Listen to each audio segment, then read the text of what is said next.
Alright, video is going, video's starting, shit, talking to myself again. Hello everyone, hello 10 subscribers or how many I've got. I didn't check, but it's more than the last time, so that's something.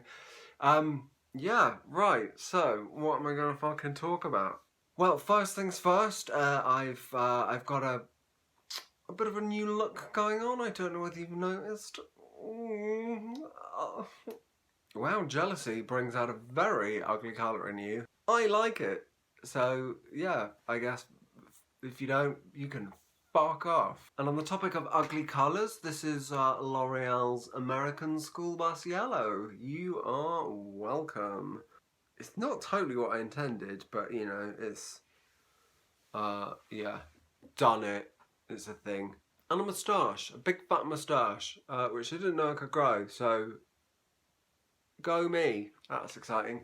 So, the main thing that's going on with me at the minute is I've been furloughed. Well, the first thing I had to do was work out how to spell furlough. F-U-R-L-O-U-G-H.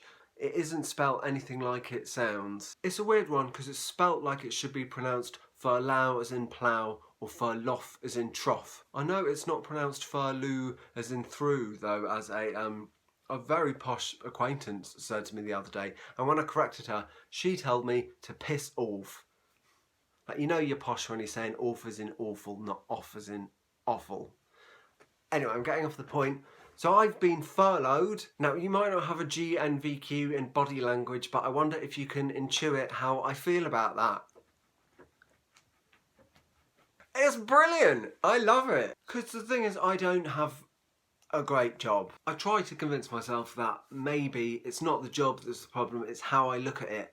I try and trick myself into thinking that I'm satisfied with it, and I think that's an indication that you might not be happy at work. Secretly, I hope that there's such a thing as sort of job dysmorphia and that I have it. Because wouldn't it be nice to discover that you think you work at a chippy, but actually you're a pop star? That would be nice. Oh, those aren't battered sausages, they're your fans! So the situation is that I'm getting paid 80% of my wage to do 0% of my work. Because 80% wage of 0% work means that so I'm no mathematician, but if you carry a 1, then it means that my job satisfaction has increased by 400 cubic centilitres. Yeah. But that's good. So my main concern at the minute is, what do I do with all this free time? I initially thought I could catch up with all my Netflix and all the music and stuff. I thought I can get really current with pop music because I love pop music, but I don't know any of the most recent stuff. So I spent a couple of days listening to loads of recent pop, but it loses its impact a little bit when you recognise that there's a formula. Verse, chorus, middle 8, where a man in his late 30s or early 40s brags about how late his bedtime is, chorus. So that lost its appeal very quickly. I thought it was maybe a good opportunity to catch up with loads of friends and acquaintances and things. So like everybody else, I've been doing lots of Zoom. Zoom's been great actually. It's been a really useful tool against isolation. Even with groups, it's been brilliant. Zoom's been amazing for recreating those dinner parties that I miss so much, where the whole table just has one conversation and you observe silently until you have a thought interesting enough to shout twice. Because in these difficult times, I do find it very heartening to see a frozen patchwork quilt of all my loved ones shouting, "What?" from the far end of a cave. It's lovely. Yeah, if Zoom's not working for you as it isn't for me, I'm finding that a more reliable way to communicate with your friends that takes less time to set up is to just wait patiently for them to all die and have a seance. So to fill my time, what could I do? I could read all these books behind me. No. Thanks, they're just decorative. I could write a novel. So actually, what I have ended up filling my time with is a life or death battle with a cake. That's cool. Because it was my housemate's birthday and her work sent her a fucking tank of a cake. Bigger than all the wedding cakes I've ever seen in real life combined. The guy handed it to me on the doorstep and it was like a wrapped up bowling ball. And there's only 4 of us in the house, so we didn't really know what to do with it. We got drunk, we had dinner, we ate a what felt like an absolute load of cake, you know, and it just feels like you're filling your neck hole up. And we barely made a dent. There was still so much of that goddamn cake left. So we tried to eat as much of the cake as we could, and then we realised we're never gonna finish it. And we thought, what should we do that's kind of fun? Should we like punch it? My housemate thought about maybe headbutting it, but she didn't. And then immediately afterwards, we found out there was quite a sharp little dowel right in the middle, like this plastic thing. It's like that movie When a Stranger Calls, where the calls are coming from inside the house. Except for, instead of a stranger in a house, it was a murderous dowel in a cake. Oh! Yeah, so just like it. So she headbutted it. I dread to think what could have happened.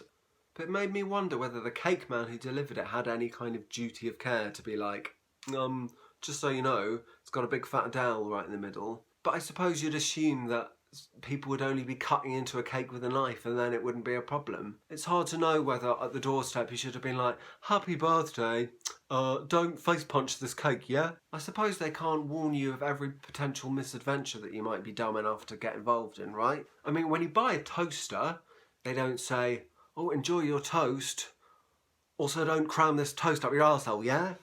I mean, to be fair, they don't even say enjoy your toast, do they? God, customer care in this country's really gone down the shitter, hasn't it? So this big bastard of a cake is just sat in our kitchen calling to me in the night. Because if you know me, and you probably do, because I only got about 12 subscribers, hello, I have a real problem with sugar.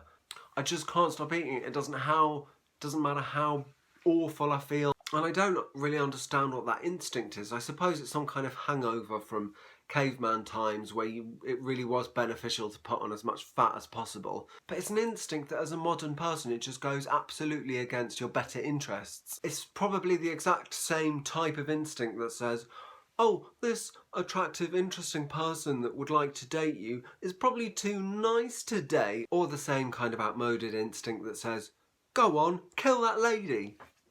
So I resisted the cake for days and days, but none of the others ate much of it. And so I find that I was just doing the washing up and it would just be like calling to me from the corner. And it was one of those cakes that's full of preservatives, so it wasn't going to go off. It was going to get or it was going to get binned. And it felt really stupid to bin that much cake.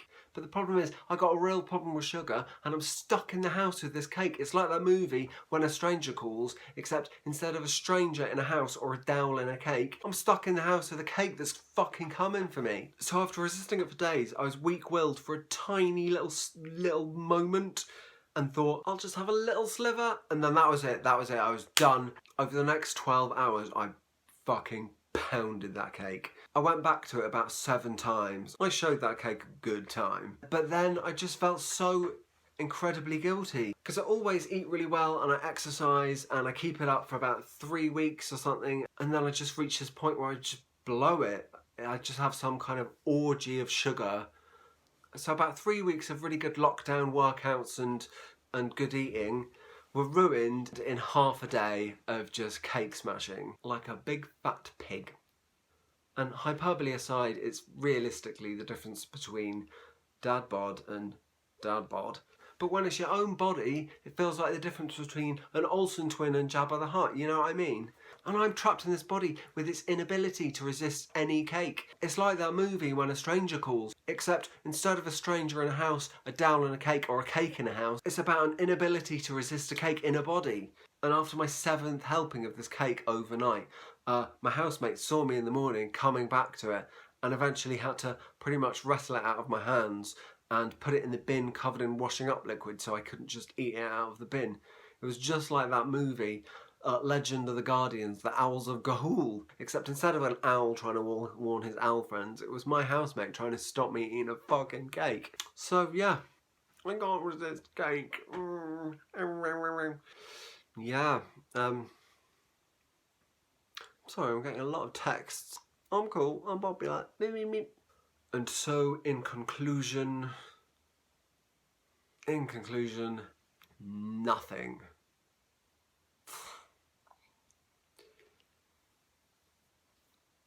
In conclusion, blondes really do have more fun.